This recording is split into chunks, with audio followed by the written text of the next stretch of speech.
Kagulat World. Isang potensyal na laban ang maaring gumulantang sa tennis world sa susunod na linggo. Sa paparating na Upper Austria Ladies Linz Open, may posibilidad na magtagpo sa draw ang Pinoy rising star na si Alexandra Ala at ang veteranang Chinese star na si Shuai Zhang. Hindi pa ito opisyal na match, ngunit kung mangyari, siguradong magiging isa sa pinaka-intriguing clashes ng tournament. Ang dahilan? Ito ay magiging klasikong youth versus experience battle. Sa isang banda, naroon si Alex Bata, fearless, at patuloy na umaakyat sa global tennis rankings. Sa kabilang banda naman ay si Zhang, isang 37-year-old veteran na may napakalalim na karanasan sa professional tour. Shuai Zhang ay dating world number 2 sa doubles rankings at isang multi-time Grand Slam champion sa doubles, kabilang ang mga tagumpay sa Australian Open at US Open. Sa papel, malinaw na lamang ang experience advantage ni Zhang. Mahigit 2 dekada na siyang naglalaro sa professional circuit, nakalaban ang ilan sa pinakamalaking pangalan sa tennis, at nakapag-ipon ng maraming WTA titles at Grand Slam victories sa doubles competition. Pero sa modern tennis, may isang bagay na hindi madaling pigilan, momentum ng kabataan. At dito pumapasok ang kwento ni Ala. Ang Filipina star ay papasok sa Linz Open na may mataas na confidence matapos ang sunod-sunod na breakthrough performances sa international stage. Nakapasok siya sa draw ng Linz Tournament, isang WTA-level event na may maraming top players na nagpapakita kung gaano nakalaki ang respeto na ibinibigay ng tennis world sa kanyang talento. Kung sakaling magkatapat sila ni Zhang, maraming dahilan kung bakit naniniwala ang ilang analysts na maaring manalo si Alex. Una, speed at endurance. Sa edad na 37, natural na mas mahirap na makipagsabayan sa long rallies laban sa mas batang kalaban. Ang aggressive baseline game ni Alex ay maaring mag-pressure sa defensive movement ni Zhang. Pangalawa, ang fearless mentality ni Alex laban sa mga big names. Ilang beses na rin niyang pinatunayan na hindi siya natatakot sa mga higher-ranked opponents. Isang mindset na mahalaga kapag kalaban ng isang decorated veteran. At kung mangyari nga ang upset na ito, napakalaki na magiging epekto nito sa ranking trajectory ni Alex.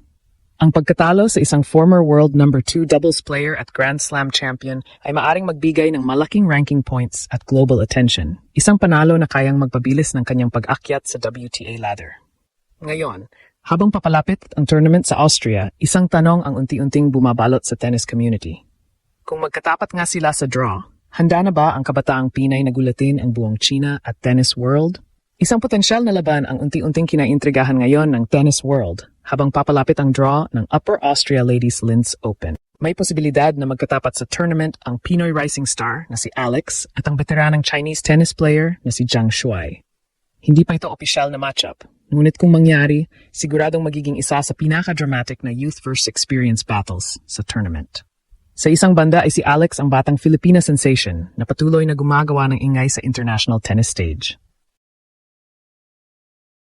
Sa kabilang banda naman ay si Zhang, isang 37-year-old veteran na may higit 2 dekada ng karanasan sa professional tennis circuit.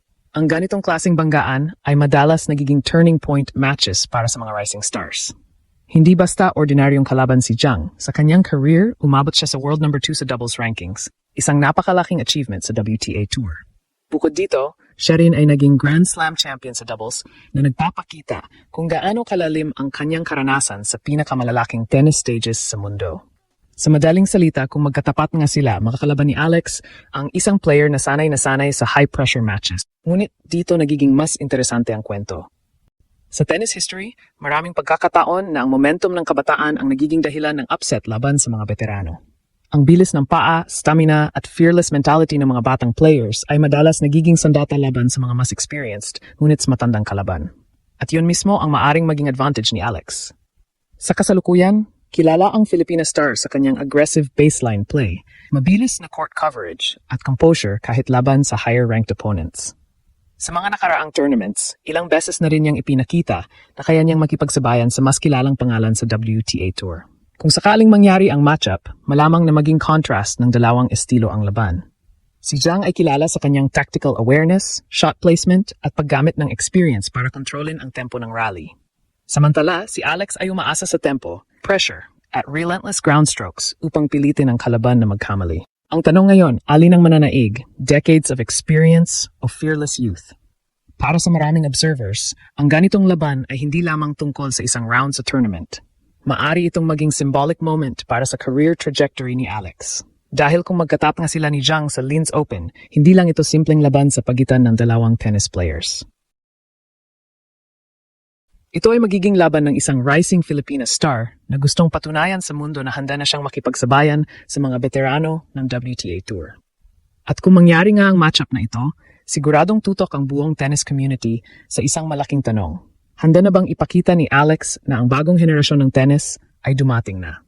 Kung sakaling mangyari ang posibleng matchup sa Upper Austria Ladies Linz Open sa pagitan ni Alex at Zhang Shuai, maraming tennis analysts ang naniniwala na hindi ito magiging simpleng laban ng ranking o experience. Sa halip, ito ay magiging malinaw na halimbawa ng modern tennis evolution, youth, speed, at aggressive baseline pressure laban sa veteran experience. Unang malaking factor ay physical endurance at movement. Sa edad na 37, si Zhang ay isa sa mga pinaka-experienced players sa tour. Ngunit natural na nagbabago ang dynamics ng katawan habang tumatagal sa professional tennis. Ang modern rallies ngayon ay mas mahaba, mas mabilis, at mas pisikal kumpara sa nakaraang dekada. Ito ang eksaktong environment kung saan nagiging advantage ang mas batang players tulad ni Alex. Kilala si Alex sa kanyang court coverage at lateral movement. Mabilis siyang gumalaw mula baseline hanggang corners ng court. Isang bagay na napakahalaga laban sa tactical players tulad ni Zhang na madalas gumagamit ng angles at placement. Kapag napilitan si Zhang na makipagpalitan ng mahabang rallies, dito lumalabas ang edge ng kabataan ni Alex. Mas mabilis siya makaka-recover sa bawat shot at mas kayang mag-maintain ng mataas na rally intensity. Pangalawang factor ay baseline aggression. Ang laro ni Alex ay nakaangkla sa heavy ground strokes at consistent pressure mula sa baseline. Sa modern women's tennis, ang ganitong playing style ay nagiging pangunahing sandata laban sa mga players na umaasa sa rhythm at control. Sa kaso ni Zhang, ang kanyang strength ay nakabase sa experience, shot selection, at tactical awareness. Ngunit kapag ang isang mas batang player ay kayang panatilihin ang mabilis na tempo ng rallies at patuloy na mag-pressure sa baseline, nagiging mas mahirap para sa veteran players na kontrolin ang pacing ng match. Ikatlong factor ay mentality ng bagong henerasyon ng tennis players.